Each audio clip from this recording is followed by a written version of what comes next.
June 18, 1973, 3:22 p.m., Boulder, Colorado. Sun on the creek, wind in the cottonwoods, a blue Schwinn rolling east along Boulder Creek Path.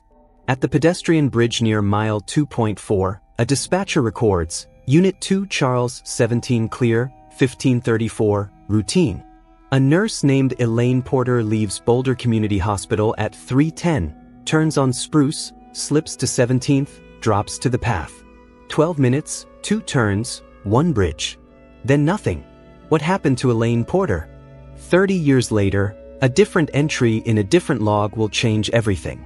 The city felt safe, the water calm. The creek was counting and we missed it. She had always counted on minutes the way other people counted on luck. Elaine measured mornings by the hiss of her kettle and the 3 knocks the mailman gave her door, by the soft clicks of her bicycle chain and the buzz of the fluorescent lights in pediatrics. She believed in schedules because children's fevers ignored good intentions, and parents needed someone steady to lean on when the world went wild. That Monday began with the slate blue light of the Flatirons and a promise she had made to her younger sister, Marissa. Coffee next Sunday, same booth, same hour, no excuses. They were small promises, but small promises hold a life together. Elaine parked in the same spot behind the loading bay, slipped her lock through the frame, tucked her lunch bag into the basket, and set her cap with the precision she learned in training. Nurses at Boulder Community Hospital knew her for the way she stayed late, the way she hummed when she charted, and the way she could settle a crying child by lowering her voice until fear had nowhere to sit. At 2:58 p.m., she was at bed 3, easing a mother's worry with the simple truth that antibiotics and time were a pair that rarely lost. At 3:10 she clocked out, signed E. Porter, and waved at the security guard who didn't notice anything but the brightness of the day. Marissa called at 7 o'clock every Monday, but on that day she had a church committee meeting and planned to ring later. She sometimes teased Elaine for loving the quiet life too much, for refusing to learn to drive when she could ride in the breeze instead. Yet Marissa admired it too, the way her sister turned choices into rituals, rituals into care. Their parents had cut the family in half when the girls were teenagers. From then on, the sisters had been the glue. If one of them changed plans, the other adjusted the patterns so the cloth stayed whole. At 3:17 p.m., a cashier at a corner market on 17th Street saw a woman in a white cap glide by in profile. At 3:25, a neighbor near Walnut heard the whir of tires and thought about watering her geraniums. Later, each would turn their memories like maps, trying to line up a route that explained how an ordinary afternoon could swallow a careful woman without leaving a single note. The city was an easy place then, front doors soft on their hinges, bicycles left under porches, creek water low and glittering under the footbridge. People said Boulder was civilized, a college town where children rode to school and men held doors for strangers. But even a good place has edges, and edges are where maps fail first. At 6:05 p.m., Marissa dialed Elaine's number and heard only rings that piled up like unanswered questions. She tried again at 6:30, again at 7 o'clock, and by 7:15 was in her car, a second-hand Buick with a sticky glove box, heading from her apartment off Folsom to Walnut Street. The hallway smelled like lemon cleaner and something warm from someone's oven. Elaine's door was locked, the envelope slot empty. Marissa had a key for watering plants when Elaine worked doubles. Inside, the bed was made, the nightstand arranged, the alarm clock set for 5:30 a.m. Tuesday. There is a temperature to dread.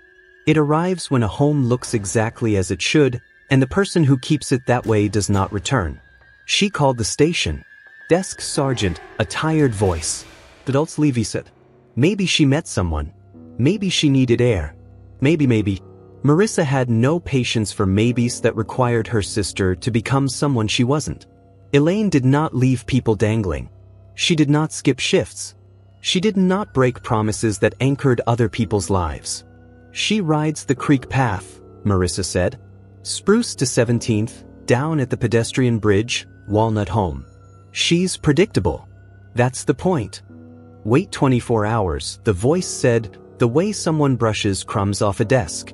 At 9:20 p.m., Marissa stood at the pedestrian bridge and watched water rush black under the beams.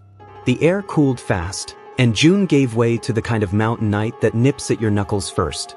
She walked the path with a flashlight, scanning brush and shadow, the beam shivering whenever her hand did. She marked landmarks without meaning to: a bent signpost, a low branch, a trash bin tagged with a looping name. A pair of teenagers biked past and called to ask if she was okay. She said yes, because what else do you say when your mind has already jumped ahead to places you refuse to describe? There is a way the body understands danger before the mind agrees to name it. Marissa felt it standing where the gravel turns finer near the mile 2.4 marker. In daylight, children toss pebbles at ducks from there. At night, the water asks its own questions. She listened and heard nothing that helped. In the hospital lot the next morning, a coworker would tell her that Elaine stayed late to calm a scared mother. The security guard would say she adjusted her cap and smiled. A gardener along 17th would remember the white triangle of that cap drifting past like a paper boat. None of it would add up. Marissa drove home after midnight, left the chain on her door, and sat on the edge of her couch with her shoes still on, the phone on her knee, and a notebook in her lap. She wrote times and street names and the words that steadied her: find the map, follow the map, become the map. When she finally slept, it was the light, brittle sleep of someone who expects the phone to ring at any moment. It did not. Morning brought sun, and with it, the slow machinery of worry grinding into resolve. She would knock on doors. She would call again. She would learn the names of every officer on the shift. She would walk the creek until the gravel recognized her footsteps. She did not know yet that mystery clings, that it nests in ordinary places, that it outlasts reason. But she knew the one thing that kept her upright. People don't simply vanish. Not here. Not Elaine. By dawn, the hospital noticed her absence the way a body feels a missing heartbeat. The charge nurse checked the board twice, then called Elaine's apartment and got the steady ring that never turned into a voice. When Marissa arrived at Boulder Community Hospital just after 8, a clerk at the front desk was already folding copies of Elaine's schedule like paper cranes, as if neat corners could make the day behave. People who knew her gathered in little knots that dissolved as soon as anyone said her name out loud. Marissa felt the floor tip under her feet, but kept her voice level as she asked for anything practical. Last chart entry, time stamped locker sign out, who saw her leave. Order became a raft. She clung to it. The first hours were a flurry of small, necessary acts. A supervisor telephoned the police again, and this time a patrol car rolled past the loading bay and idled, lights off, engine low. An officer spoke in a neutral tone that sounded practiced and reasonable, the way you talk around a raw wound. We'll open a report, we'll start with the usual checks. They made a note of the make of her bike, the color of the frame, the white cap, the route she preferred along the creek. It felt absurd to sit in a fluorescent office and answer questions about inseams and shoe sizes, but these are the questions that can turn into sightings later. By 10, the incident number had a box on a clipboard. A case existed. The space it occupied in the world became slightly more real. Marissa went to a copy shop on Pearl Street, the kind that smells like warm toner and cardboard, and typed, "Missing, Elaine Porter, 29, on a borrowed electric typewriter." She added a photograph that made Elaine look almost too alive. A quick, unguarded smile, shoulder turned, eyes mid-laugh towards someone just outside the frame. She listed height, last seen clothing, and the few details that felt both ordinary and now impossibly specific. A lunch bag patterned with lemons, a tiny nick on the right brake handle. The clerk ran off stacks of flyers and slid them across the counter, palms flat, the way you present a flag. Marissa thanked him and started walking east, taping one to a bus shelter, another to the window of a bakery where the morning crowd paused, read, and fell quiet. The city responded the way good cities do. Colleagues on their off hours formed search lines along the creek, shoes sinking in soft dirt, eyes scanning brush for anything out of place. A janitor who'd watched Elaine sing to a feverish toddler took his lunch break at the pedestrian bridge and stayed 2 hours, just in case the world decided to hand back what it had taken. A teacher from the elementary school offered to organize students to write notes to the nurses on the pediatric ward. Strangers began to use the word ours when they said her name, as if possession could be a form of protection retroactively applied. With attention came noise. A cashier near 14th Street thought she saw Elaine speaking with a man beside a dark sedan and couldn't decide whether his jacket had stripes or just shadows. A teenager claimed he saw a woman in a white cap cutting toward Canyon, but his timing shifted each time he told it. A jogger said she noticed a glint of something metallic near a hedge and lost it in the turn of light. The officer assigned to the case wrote each lead in careful block letters, tugging gently at every thread, and Marissa watched him do it, trying not to hate that calm was part of his job.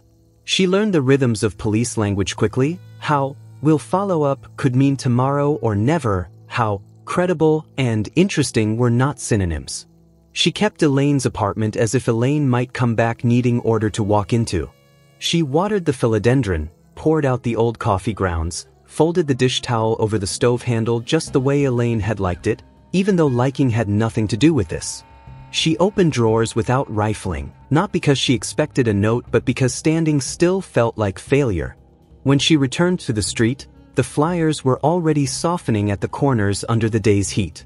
She pressed each one flat again and added a strip of tape as if reinforcement could be contagious.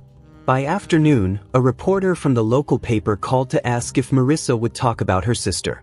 The thought of summing up Elaine in a paragraph made her throat close, but she also knew attention can be a door. She spoke carefully about routines and reliability, about how this was not a woman who drifted. The reporter asked what she wanted from the public, and Marissa realized she wanted the simplest thing: for people to stay with the story long enough to notice a detail when it passed their eyes, to hold open a space where a clue could land. Sometimes it isn't a lone hero who solves it, she said. Sometimes it's 100 quiet moments held by a town that refuses to let the thread slip. As dusk pooled in the cottonwoods, the creek sounded louder, as if water amplifies worry. Marissa walked the path again, slower this time, with a volunteer from the hospital at her side. They spoke low, not about fear but about the small things that tether a person to a place. The extra pair of socks in a locker, the way a name tag warms under a collar. It was unbearable and, somehow, also bearable to say them out loud. On the bridge, she laid a palm on the railing and felt the cool metal steady her, the way you steady yourself on the back of a chair after hearing bad news. She understood there would be long days like this, full of effort that produced nothing visible, and that she had to keep at it anyway because not keeping at it was unthinkable. When she finally turned toward home, a pay phone near the market began to ring into the evening, and no one lifted the receiver. In the weeks after Elaine vanished, time lost its edges and then grew sharp again. Mornings began with calls to the station and ended with lists she could not finish. Marissa learned that hope has paperwork. She logged tips on index cards, pinned a map above the table, and phoned people who wanted to help but had nothing she could use. The apartment stayed ready for Elaine. Shirts ironed, cap pins in a dish, the alarm set for a morning that did not arrive. By August, the search looked less like action than motion sustained by will. Colleagues still walked the creek, but fewer stayed after dark, and the officer on the case began to say resource instead of time. So Marissa built something that would not fade. She kept a hard-backed ledger on her kitchen table and glued in clippings with the care of a person stitching a coat. She wrote every call, every rumor, every small proof her sister had once moved through this place. Life did not wait for answers. She married a man who liked maps and quiet roads. On the second Sunday of each month they drove Elaine's route, parked by the pedestrian bridge, and walked the mile markers in silence. When he left, kindly, she kept the second Sundays anyway. She stood where the gravel grew fine near the mile 2.4 post and listened to water keep its own books. The original detective retired. A younger one took over with the polite fatigue of someone inheriting a drawer that would not close. The file had shifted in ways that looked like error, a witness statement missing its last page, a photo with a caption but no date, a note about a dark sedan with a name and no number. Marissa did not accuse. She bought a small copier and a box of sleeves, made duplicates, and left with folders she could trust. Boulder changed and did not notice. The path widened. A warehouse became offices. A fence appeared where scrub had been. She filed open records requests and stayed courteous beyond reason. Clerks said we can't locate and minimal retention, and she translated both to mean lost. Each refusal hardened her, Each surviving scrap felt like a bead on a string she would not drop. Patterns emerged because she held still long enough to see them. A name surfaced in property cards and employment lists: Raymond Kincaid. Maintenance supervisor at a state facility west of town, owner of a wedge of creekside land before the city turned it into park, dead since 1997. Ordinary on paper. Off paper, the kind of shrugging memory that trails men who worked nights and kept to themselves. She wrote his name in the ledger and underlined it once. When she asked for right-of-way diagrams and maintenance logs that touched Kincaid's parcel, the past answered with disclaimers. Flood damage in the 70s, a routine purge in the 80s, records thinned exactly where her pencil marks grew dark. One evening a call came to a number almost no one had, her mother's old line she kept for its sound. A man suggested, gently, that old ground should lie quiet. She noted the time and kept going. By the 90s she had a method. Tracing paper overlaid yesterday's creek bends on today's streets. Microfilm hissed under her hands at the library. A retired surveyor remembered a fence post that wouldn't set. A former nurse recalled Elaine humming to a feverish child and waving at the guard. Fragments repeated until they made a shape. In the ledger she drew lines that crossed with a click she could feel. The book grew heavy enough to require 2 hands. She dated every entry and underlined when 2 stubborn facts met. She learned that institutions curl inward when pressed and that ordinary people must outlast their own patience to uncurl them. Fatigue became a fact, like weather. She did both. What kept her upright was a promise older than the mystery. Find the map, follow the map, become the map. Driving past the cottonwoods dark against evening sky, she repeated it until it felt true. There is a moment, if you stay long enough, when the ground begins to point. She did not know it yet, but she was almost there. October in Boulder carried a clean cold that sharpened edges and made sound travel. Marissa took to walking early, when the creek steamed faintly and the cottonwoods let go of leaves in soft flurries that landed on the water and turned. She had come back to the city not to start over, exactly, but to stand again where the story bent and see if anything in the light had changed. The path was wider than in 73, the gravel packed, the benches new. But beneath the upgrades the old line still ran, the same human path that follows water because water knows how to keep moving. She traced Elaine's route with a patience honed on years of disappointment, calibrating her pace to the numbers on her wristwatch as if time itself might be coaxed into telling the truth. At the pedestrian bridge she stopped, hand on cool rail, and looked downstream. A maintenance crew had cut back brush along the main path, but a side cut still slipped off into shade, thin as a thought you try not to lose. It edged toward a pocket of trees the maps called a natural area, which meant it was land too awkward to build on. In the ledger she kept on her kitchen table, she had circled this drift of green, noting it sat against the piece of ground that once belonged to Raymond Kincaid, the maintenance supervisor no one remembered until they did. She took the side cut. The air changed as soon as the path narrowed. Smell of wet soil. A sweetness from something dead and breaking down. The sound of the creek thinned and the hum of traffic grew muffled, as if the grove held its own weather. Her shoes made a hush against the duff. She passed a half-buried fence staple, a length of wire gnawed by rust, and thought of the surveyor who told her about a post that never set. The trees opened suddenly, a small clearing walled by scrub oak and cottonwood roots that rose like knuckles. For a heartbeat she felt ridiculous, another pocket in another park in another year. Then she saw a curve of metal under vines. She could have stepped over it, the way people step over abandoned things that no longer ask to be noticed. Instead she crouched and pulled back leaves. The color was wrong and right at once, the memory of mint under 2 generations of weather. She set her palms on the frame the way you set them on a coffin's lid, gentle and braced. A basket rim lay splintered and soft, close enough to dust to be called dust. Vines had threaded the front wheel in green stitches, tire long gone, spokes a harp of brown. She hadn't spoken Elaine's full name out loud in the grove, but now it came, Elaine Porter, and the syllables hit the air like something dropped. Marissa worked slow. She knew better than to disturb what she needed the police to see. The serial number would sit where it always sits, tucked low near the bottom bracket. She used the edge of her house key to tease away scale, A patient scrape until a string of stamped characters showed through the iron bloom. She wiped them with the inside hem of her sleeve, then with the corner of a grocery receipt she found in her pocket. The numbers pulled themselves together, reluctant and inevitable. She didn't breathe while she compared them to the copy she had made 3 decades earlier from the hospital's security file, the duplicate she kept behind a sheet of plastic in the ledger. Her hand shook only after the match lit her nerves. It was Elaine's bike. It had been here long enough to grow a skin. She phoned, voice even, because steadiness buys you minutes you don't have to explain later. The patrol officer arrived first, then a detective she hadn't met, Hart, whose face showed the quick calculation of someone deciding whether a cold file might finally get warm. They did it right. Photos before touch. Flags near the wheel where roots had claimed metal. A string of small markers like white teeth tracing approaches in the dirt. Hart crouched to look at the serial number and asked Marissa for the copy she carried.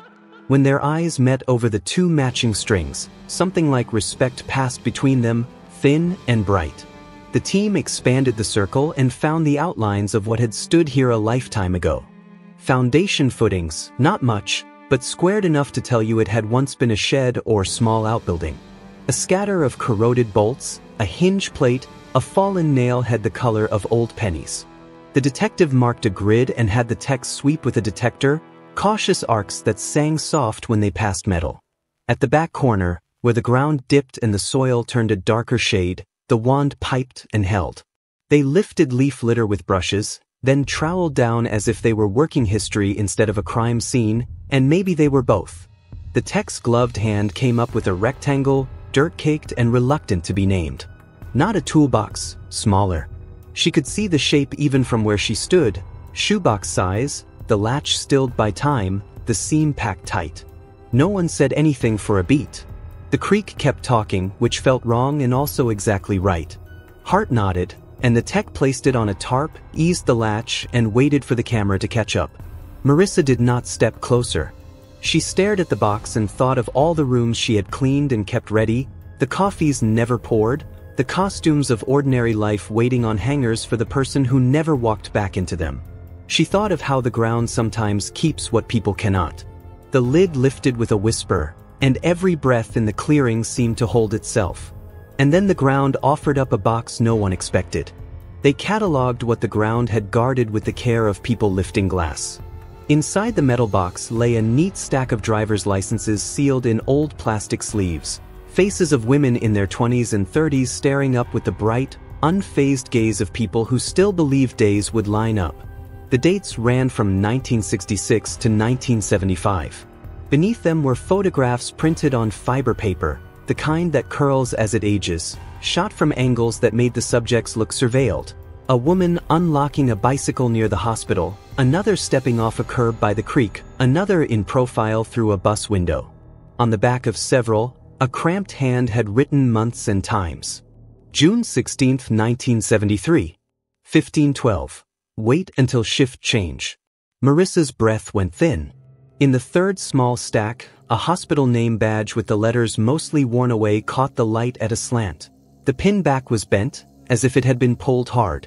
There was a single earring, cheap and heart-shaped, no twin, and a narrow metal tag stamped with 4 digits, the kind you clip to a locker key. The detective lifted each piece into separate bags, the plastic whispering as if trying not to wake anything. When Hart asked if she recognized any of it, Marissa kept her voice even. The locker tag style matched the ones the hospital used in the early 70s. She had seen them in a photograph of the staff room in a yearbook. The badge might have been Elaine's, or it might have belonged to any nurse whose days looked the same until they didn't. At the bottom, wrapped in waxed paper from a camera shop long gone, lay a small canister of undeveloped film. Hart glanced at it, at the box, then at the creek, where sunlight scattered as if the water had opinions. "We'll process this," he said, careful in the way you are when language could act like a match. "Bag it, log it, lock it. Chain of custody is how you speak to the future." Marissa nodded, because she had learned to repeat the phrases that held rooms together. She did not watch them carry the box away. Instead, she stood by the bridge and pressed her palm to the rail until the cold steadied her pulse. The world did not tilt so much as the picture in her mind clicked from blur to shape. The items were not proof of everything, but they were proof of a pattern. A person who watched, who timed, who took small things and kept them because keeping is a kind of triumph to certain men. The name she had underlined in her ledger, Raymond Kincaid, grew heavier without growing larger. In the days that followed, the film became a hinge. The lab Hart used developed it slowly, coaxing images from a strip that had waited 3 decades. The prints showed places Elaine knew by muscle memory: the slant of afternoon light at the loading bay, the narrow slip from Spruce to 17th, the bend near mile 2.4 where gravel goes fine. One frame had a handwritten note bleeding into the emulsion: "Wait until shift change." It was not a confession, but it was intent rendered in ink. Marissa held each image by its corners and exhaled until she could think. Hart moved like a man who had been handed both a map and a warning. He broadened the search, cross-checked the names on the licenses with missing person reports from neighboring counties, and found that neat edges fray when jurisdictions touch. Records were incomplete or lost to purges, and what survived bore redactions that looked like snow squalls. When Marissa filed new requests, some came back with the bureaucratic equivalent of fog. She kept asking. She did not raise her voice. Patience can be pressure, if you sustain it. Then came a small thing that felt like a door. At a weekend flea market under a string of toneless lights, a vendor set out a taped-up box marked estate sale, shop tools, tapes. Marissa flipped past a sun-faded wrench set and found a handful of cassettes labeled in block letters: Maintenance Logs, 1972 to 1974. A name scrawled on a paper sleeve: Kincaid. The vendor shrugged and said they came from a garage clean-out years back. $5 took the lot. She bought them and drove home with her hands tight on the wheel. Her neighbor's son digitized the audio on a laptop that hummed like a patient machine. They listened with the volume low, as if not to wake the past. Mostly there were ordinary sounds: wind, a metallic clack, the drone of insects. Now and then a man's voice surfaced in phrases too plain to be scripted. Gate fixed. No trespassers sign replaced. And once, close to the microphone, a sentence that emptied the room of air: Foundations dry now. Good. It was not a violent sentence. It was worse for being nothing more than practical. Marissa drew lines in the ledger between the creek, the shed's footing, the licenses issuing counties, and the notes on the photographs. The lines made a lattice that did what lattices do: supported weight without anyone noticing until you leaned. She called a local victims' rights attorney, and then the paper, and then the small TV station that had covered fundraisers at the hospital. Not to accuse, but to ask for help locating families who might recognize the names on the licenses, to widen the circle of eyes that could hold the thread. People called. Stories arrived at her door in manila envelopes with careful handwriting. Patterns sharpened where lives brushed one another and moved on.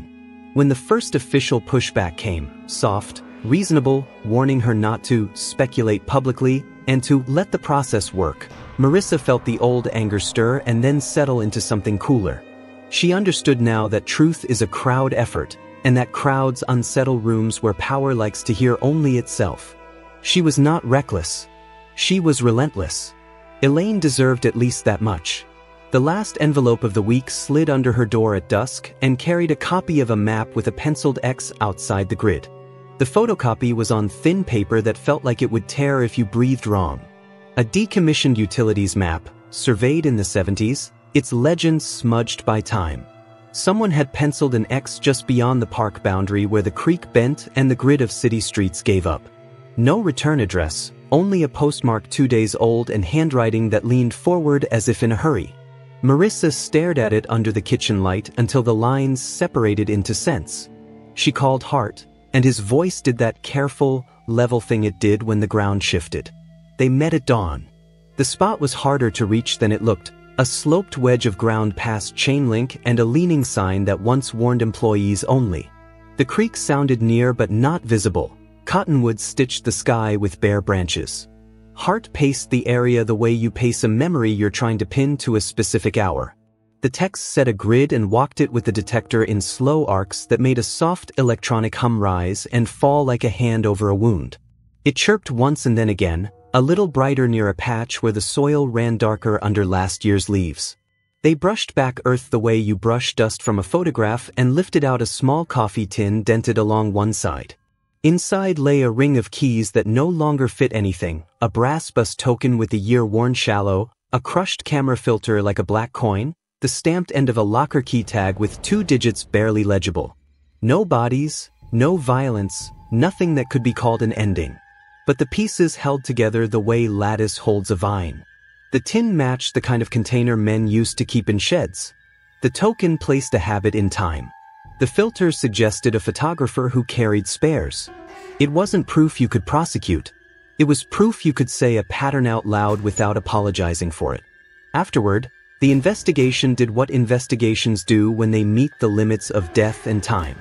The district attorney weighed what could be affirmed and what must be implied, and the police department drafted a statement that named Raymond Kincaid a prime suspect in a series of disappearances, then softened it with the words consistent with and believed to be.